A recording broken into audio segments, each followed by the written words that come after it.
اس میں پانی ہے یا نہیں، اور اس بستی والے اپنے کھیتوں کو اس سے پانی دیتے ہیں یا نہیں؟ ہم نے کہا اس میں بھی پانی بہت ہے اور بستی والے اس کے پانی سے اپنے کھیتوں کو سیراب کرتے ہیں۔ پھر اس نے کہا اچھا نبی امین کا کچھ حال سناؤ۔ ہم نے کہا وہ مکے سے ہجرت کر کے مدینہ تشریف لے آئے ہیں۔ اس نے پوچھا کیا عرب کے لوگوں نے ان کے ساتھ جنگ کی؟ ہم نے کہا ہاں۔ اس نے پوچھا اچھا بتاؤ پھر کیا نتیجہ رہا؟ ہم نے کہا وہ اپنے گرد و نواح پر تو غالب آ چکے ہیں اور لوگ ان کی اطاعت بھی قبول کر چکے ہیں۔ پھر اس نے کہا کہ سن لو، ان کے حق میں یہی بہتر تھا کہ وہ ان کی اطاعت کر لیں۔ اب میں تم کو اپنے متعلق بتاتا ہوں، میں مسیح دجال ہوں اور وہ وقت قریب ہے جب مجھ کو یہاں سے باہر نکلنے کی اجازت مل جائے گی۔ میں باہر نکل کر تمام زمین میں گھوم جاؤں گا اور 40 دن کے اندر اندر کوئی بستی ایسی نہ رہے گی جس میں داخل نہ ہوں گا، صرف مکہ اور طیبہ کے علاوہ۔ ان دونوں مقامات میں میرا داخلہ ممنوع ہے۔ جب ان دونوں میں سے کسی بستی میں داخل ہونے کا ارادہ کروں گا تو اس وقت ایک فرشتہ ہاتھ میں ننگی تلوار لیے سامنے آ کر مجھے داخل ہونے سے روک دے گا، اور ان مقامات کے جتنے راستے ہیں ان سب پر فرشتے ہوں گے جو ان کی حفاظت کر رہے ہوں گے۔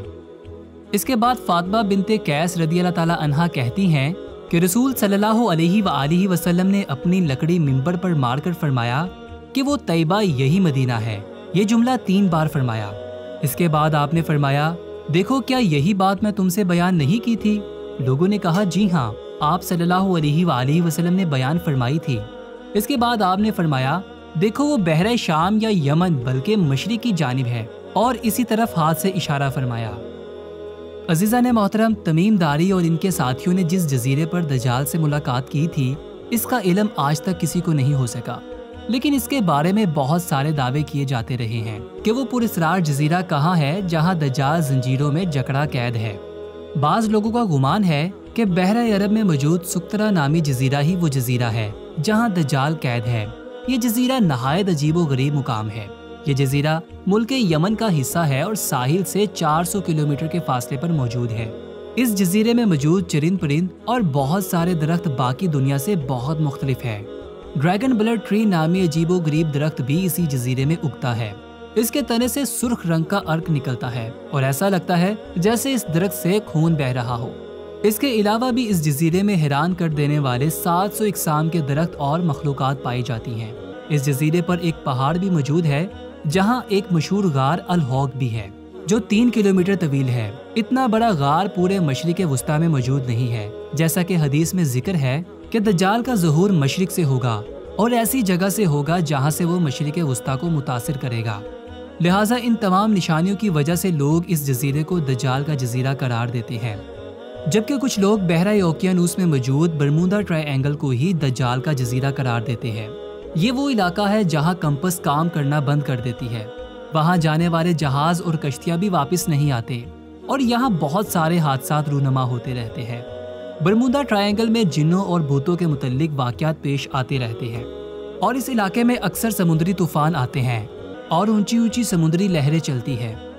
برمودا دراصل کسی ایک جزیرے کا نام نہیں ہے، یہ ایک تکون نما علاقہ ہے جس کے اندر 300 سے زائد غیر آباد اور سنسان جزیرے پائے جاتے ہیں جہاں آج تک انسانوں نے قدم نہیں رکھا۔ اسی لیے برمودا ٹرائی اینگل پر کی گئی تحقیقی رپورٹ کو بھی آج تک شائع نہیں کیا گیا۔ یوں لگتا ہے کہ دنیا کی حکومتوں کو اس کی اجازت نہیں۔ مشہور مصری محقق داؤد عیسیٰ کے مطابق برمودا تکون کا ایک بڑا حصہ دجال کے زیر استعمال ہے۔ اس نے باقاعدہ وہاں محل بنا رکھا ہے جو تکون کی شکل میں موجود ہے۔ تاریخ میں دجال کے جزیرے کے متعلق ایک مشہور دعویٰ عثمان امیر البحر اور جغرافیہ دان پیرارائز کا ہے، جس نے خلافت عثمانیہ کے دور میں دنیا کا ایک نقشہ تیار کیا تھا۔ اس نقشے کو اگر ہم دیکھیں تو اس میں ایک پراسرار مقام کی نشاندہی کی گئی ہے، جہاں اس نے ایک عجیب و غریب مخلوق کی تصویر بھی دکھائی ہے جو آدھے انسان اور آدھے جانور کی طرح نظر آتا ہے، جسے لوگوں نے دجال قرار دیا ہے۔ ترکیہ کے ایک مشہور مصنف کرسان برکان نے اپنی ایک کتاب میں لکھا ہے کہ دجال ایک جزیرے میں قید ہے جہاں سے وہ اپنے پیروکار یعنی امریکہ اور اسرائیل کو ہدایت دیتا ہے، اور امریکہ اور یہودیوں کے بحری جہاز اس جزیرے تک جاتے ہیں جہاں وہ اس گرجے میں دجال سے ملاقات کرتے ہیں اور انہیں بتایا جاتا ہے کہ آپ نے کیا کرنا ہے اور کیا نہیں کرنا۔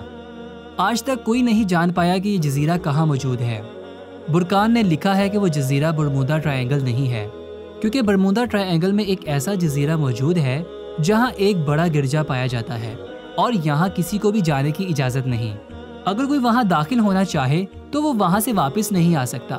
یہ کوئی عام جزیرہ نہیں، یہی وجہ ہے کہ گوگل میپ میں اس جزیرے کی لوکیشن نہیں ملتی۔